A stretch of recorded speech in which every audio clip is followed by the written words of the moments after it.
पाकिस्तान जिस वक्त बना लोग बड़े खुश हुए, मुसलमानों को एक मुल्क हाथ आ गया। जो मुल्क का बूढ़ा सदर था उस वक्त, उनसे लोगों ने कहा कि मुबारक हो सदर साहब, मुबारक हो, मुसलमानों को एक मुल्क मिल गया और यहाँ अब कुरान का कानून चलेगा, मुल्क कुरान के कानून से चलेगा। तो उस बूढ़े सदर ने क्या कहा? इतनी समझ, इतनी कारीगरी अता फरमा, अल्लाह इतना मेहरबान। एक मिसाल पैगाम खत्म कर रहा हूं। दरिया में जाल डाला मुसलमान ने, मछली नहीं आ रही है। अल्लाह के दुश्मन ने जाल डाला, मछली पर मछली आ रही है। उसका झोला भर गया, ये खाली हाथ जा रहा है। अल्लाह ने सवाल किया, मालिक तेरा दोस्त खाली जा रहा है और तेरा दुश्मन झोला भर करके जा रहा है। अल्लाह ने कहा कोई फर्क नहीं पड़ता, उस मुसलमान का घर जन्नत में देखो, जन्नत में जो उसको मिलने वाला है, अगर दुनिया में नहीं मिला उसका कोई नुकसान नहीं, इसलिए खाली हाथ जाने दो, कोई नुकसान नहीं है, जन्नत में उसको सब कुछ मिलने वाला है। और जिसको मैंने झोला भर करके मछली दिया है उसका घर जहन्नम में देखो, उसको वहां नुकसान ही नुकसान है। अगर यहाँ झोला भर गया मछली से कोई बहुत बड़ा फायदा नहीं है। उस मालिक के एहसान को अगर हम रात दिन अपनी नजरों के सामने रखें तो हमसे बड़ा एहसान शनाश कोई बंदा हो नहीं सकता। एक मिसाल पर पैगाम खत्म कर रहा हूं और दुआ करता हूं अल्लाह अपनी मस्जिद को हमारे सजदों से आबाद फरमाए। ध्यान से सुनिएगा। एक आदमी है, मुर्गा पालता है। सुबह के वक्त में उस मुर्गे की आवाज से वो फजर की नमाज पढ़ता है। कुत्ता पालता है, रात भर कुत्ता जाग करके उसके घर की हिफाजत करता है। गधा पालता है, वो उस पर सामान लादता है, अपना बोझ उठाता है। इत्तेफाक से ऐसा हुआ, मुर्गा भी मर गया, गधा भी मर गया। उसने अफसोस के मारे सब्र कर लिया कि हो सकता है कि अल्लाह की तरफ से इसमें कोई भलाई हो। अगले दिन जब सुबह हुई तो देखा कि पूरी बस्ती लूट ली गई, बस्ती के लोग हलाक हो गए। जो जिंदा बचे उसको गिरफ्तार कर लिया गया।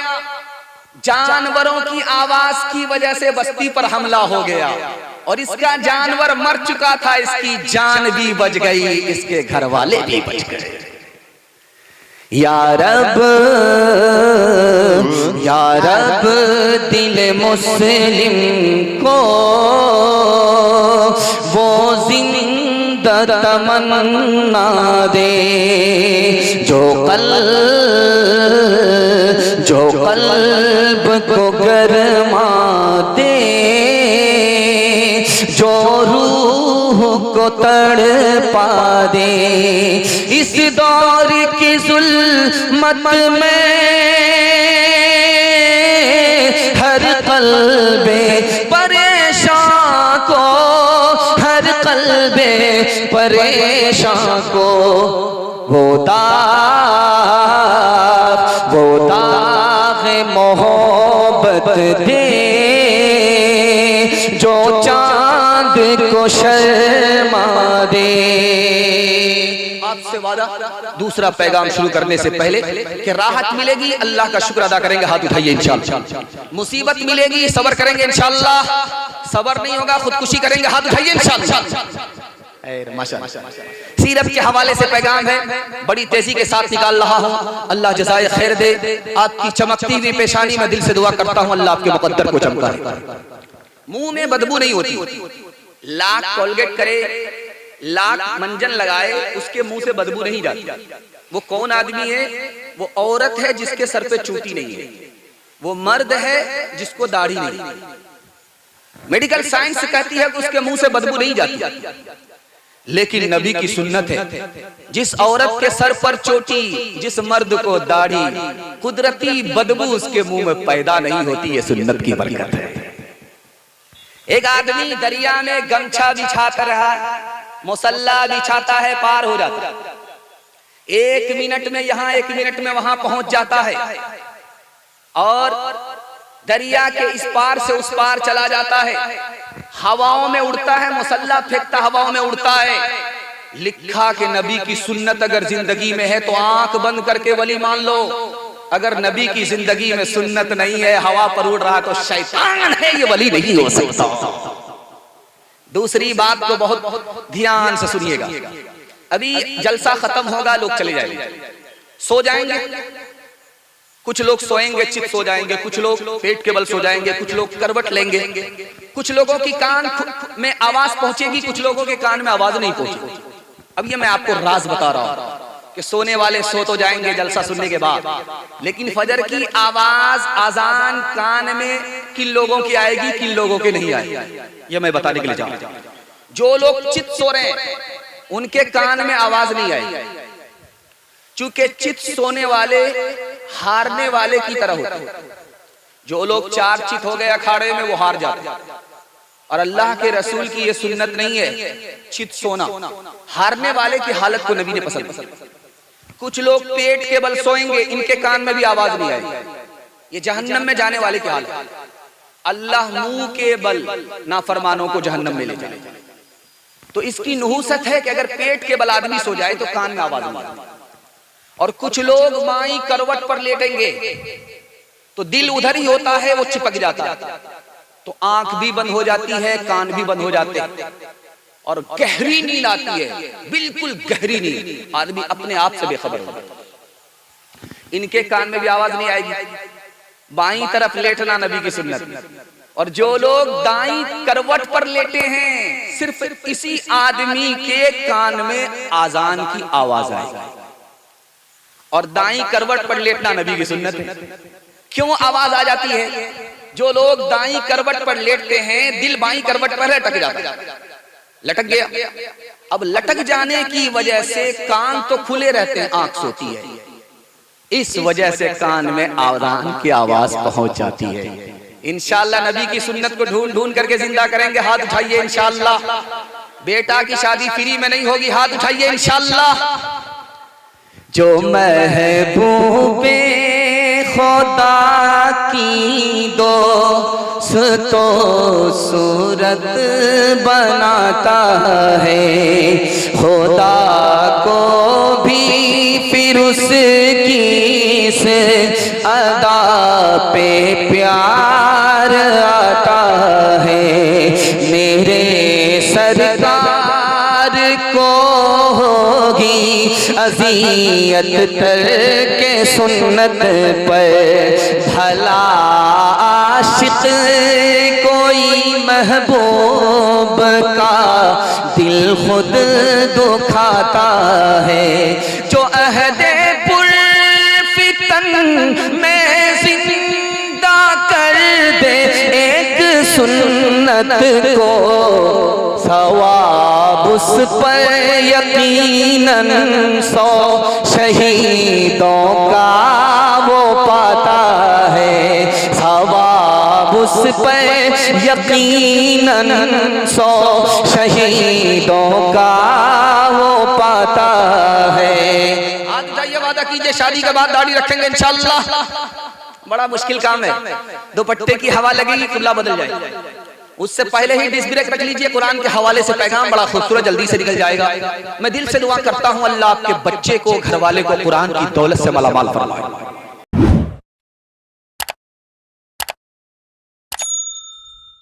और यहाँ अब कुरान का कानून चलेगा, मुल्क कुरान के कानून से चलेगा। तो उस बूढ़े सदर ने क्या कहा? दूसरा नमूना आपकी खिदमत में रखने के लिए जा रहा हूं, बहुत ध्यान से सुनिए। ये पुरानी किताब है। एक आदमी मुसलमान होकर के अपनी जबान से निकाला कि कुरान को दुनिया में पढ़ते हो, दुनिया में इसका कोई फायदा नहीं, सीने से ईमान निकल जाए, मुसलमान नहीं रहे। तोते की तरह कुरान को रट रहे हो, क्या फायदा होगा? इतना खतरनाक जुमला है कि सीने से ईमान निकल जाए। बगैर समझे कुरान को पढ़ रहे हो, क्या फायदा होगा? इतना खतरनाक जुमला है कि एटम बम है, इधर जबान से निकला, उधर सीने से ईमान नुकसान।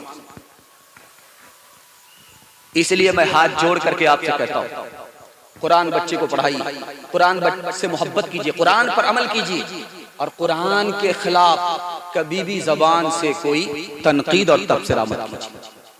जो दौलत हमारे पास है वो रुखसत हो जाए। एक बात नुक्ते की जरा सुनिएगा। मुसल्ला होता है मस्जिद में, जो मुक्तदी का मुसल्ला है वो प्लास्टिक का होता है, जो इमाम का मुसल्ला होता है वो रेशमी होता है। और इमाम का एक मुसल्ला नहीं होता, कई मुसल्ले होते। जुमा का मुसल्ला और होता है और खुतबे का मुसल्ला और होता है। मुसल्ला इमाम के लिए बहुत ज्यादा होता है। मस्जिद में इमाम के रुतबे से भी बड़ा कुरान का रुतबा है। इमाम के लिए मुसल्ला है, कुरान के जिस्म पर जुज़दान नहीं है। कुरान की नाकदरी की अल्लाह ने हमें ठोकरों में डाल दिया। एक मिसाल है, पैगाम खत्म कर रहा हूं, सुनने के लिए तैयार है? हाथ उठाइए इंशाअल्लाह। एक मिसाल सुनिए ध्यान से। भटक गया बादशाह, बस्ती आ गया, बस्ती में पानी मांगा। एक लड़की निकल करके आई, बादशाह को पानी पिला। बादशाह ने जैसे ही लड़की को देखा उसकी नीयत खराब, उस पर वो आशिक हो गया। लड़की को महसूस हो गया बादशाह को मैंने पानी पेश किया है, बादशाह मेरी सूरत देख करके जिना का इरादा रखता है। लड़की अंदर गई, वजू किया, कुरान को अपने हाथ में लिया, सूरे नूर खोला और बादशाह के हाथ में दे दिया कि तुम्हारा जो भी इरादा हो वो बात की बात पहले कुरान पढ़ लो। कुरान की इस आयत पर जैसे ही बादशाह की नजर पड़ी, ला ताखुज़कुम बिहिमा रअफ़ा, जिना करने वाले के साथ कभी नरमी मत करना। तुम जिना करने वाले के साथ नरमी करोगे, अल्लाह तुम्हारे साथ सख्ती फरमाएगा। बादशाह चुपके से उस लड़की के हाथ में कुरान दे करके रुखसत हो गया। उस लड़की का शौहर आया बादशाह के दरबार में। उसने कहा कि मैं अपने खेत में खेती नहीं करूंगा, इसलिए कि मेरे खेत में शेर आ गया। बादशाह को समझ में आ गया। उसने कहा कि तुम जाओ, इत्मीनान से खेती करो, तुम्हारा खेत बहुत अच्छा है, जाओ इत्मीनान से खेती करो। आज के बाद शेर कभी नहीं आएगा, आज के बाद शेर कभी नहीं आएगा। कुरान की आयत पर सिर्फ निगाह पड़ी है, बादशाह जिना से तौबा करता है। कुरान का देखना भी इबादत, कुरान को छूना भी इबादत, कुरान का पढ़ना भी इबादत, कुरान को सुनना भी इबादत, कुरान पर अमल करना भी इबादत। एक मिसाल, पैगाम खत्म कर रहा हूं। आपका बच्चा ट्यूशन से कुरान पढ़ ले, उसके बाद इंजीनियर बनाइए, प्रोफेसर बनाइए। अगर आपका बच्चा कुरान नहीं पढ़ सका, कुरान की तफसीर में लिखा है कि वो बच्चा माँ बाप के खिलाफ मुकदमा करे कि मेरे माँ बाप ने मुझको कुरान से महरूम किया, ऐ मेरे परवरदिगार मेरे माँ बाप को जन्नत से महरूम कर दो, और सिंगल अजाब नहीं डबल अजाब दो। इंशाअल्लाह कुरान से ताल्लुक होगा, हाथ उठाइए। अखबार रोज पढ़ेंगे, कुरान कभी कभी, हाथ उठाइए इंशाअल्लाह। या इलाही तू हमें मिल कुरान कर दे, फिर नए सिरे से मुसलमान को मुसलमान कर दे, फिर नए सिरे से वो पैगंबर जिसे सरताजे रसूल कहते हैं, वो पैगंबर जिसे सरताजे रसूल कहते हैं, उसकी उम्मत को जरा कुरान कर दे, उसकी उम्मत को शुक्र है राह तरक्की में अगर बढ़ते हो, ये तो बतलाओ कि कुरान भी कभी पढ़ते हो, ये तो बतलाओ कि वो ज़माने में मुअज़्ज़ज़ थे मुसलमान हो गए, वो ज़माने में मुअज़्ज़ज़ थे मुसलमान हो गए, और हम खार हुए तारिक कुरान हो गए, और हम खार हुए। आपके दिल को बड़ा सुकून पहुंचेगा, इस पैगाम की आप हिफाजत कर लीजिए, गारंटी है, मुताला नहीं है, तजर्बा। आप आज से तजर्बा कर लीजिए, आपकी बेचैनी खत्म हो जाएगी। आप अपने इनकम पर नजर मत रखिएगा, दिखाइए कहीं नियत खराब ना हो जाए। ये पैसा है, पैसा कल आपके पास क्या आने वाला, इस पर नजर मत रखिए। आने वाले पैसे की गारंटी, जो पैसा आपके घर में मौजूद है उस पर भरोसा कीजिए। जो कल पैसा आने वाला उस पर भरोसा मत कीजिए। अगर आपके घर में पैसा है, थोड़ा खर्च कीजिए, ज्यादा है ज्यादा खर्च कीजिए। कल के पैसे पर भरोसा मत कीजिए। मैं गारंटी लेता हूं मसनद रसूल पर बैठ करके आपको वो सुकून मिलेगा कि आप भी सोचने पर मजबूर हो जाएंगे। दूसरी बात पर ध्यान दीजिए जो आपके सामने में रखने के लिए जा रहा हूं। अपने से नीचे आदमी को देखिए, अपने से ऊपर आदमी को मत देखिए, आपको बहुत सुकून मिलेगा। अपने से ऊपर आदमी को देखेंगे आप परेशान हो जाएंगे। उसका घर मेरे घर से अच्छा है, परेशानी आपकी बढ़ जाएगी। उसका खाना मेरे खाने से अच्छा, परेशानी आपकी बढ़ जाएगी। उसकी सवारी मेरी सवारी से अच्छी है, परेशानी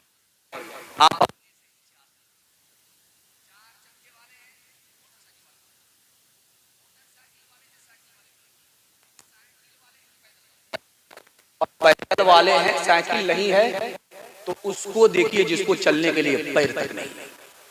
आपका दिल मजबूत होगा, मालिक तूने मुझे चप्पल नहीं दिया, पैर तो दिया। दुनिया है जो पैर चप्पल दोनों से मालूम है। आप देखेंगे आपके घर में मक्खी होगी, आपके घर में मकड़ी होगी। मकड़ी को देखेंगे आप जाला लगाती है और अपने घर में बैठी रहती है, अल्लाह उसको रिस्क देता। मक्खी को देखें, कभी यहां उड़ के जाती है, कभी वहां उड़ के जाती है, रात भर दिन भर रोजी तलाश करती रहती है। उसका पेट है इंडिया गेट है, भरता है। अब मैं आपको बताने के लिए जा रहा हूं, दुनिया में सबसे ज्यादा लालची कोई मखलूक है तो मक्खी है। दुनिया में सबसे ज्यादा अगर सबर किसी को है, लालच नहीं है तो मकड़ी है। जिसको सबर है अल्लाह उसको बैठा करके खिला रहा है, मक्खी ही भेज रहा है उसके पास। और जिसको लालच है वो दर दर की ठोकर खा रहा है, मक्खी की तरह। दूसरी बात आप गौर से इसको सुनिएगा जो मैं आपके सामने रखने के लिए जा रहा हूं। बकरी ने बच्चा दिया और उस बच्चे को मां ने दूध पिलाया, उसका पेट भर गया।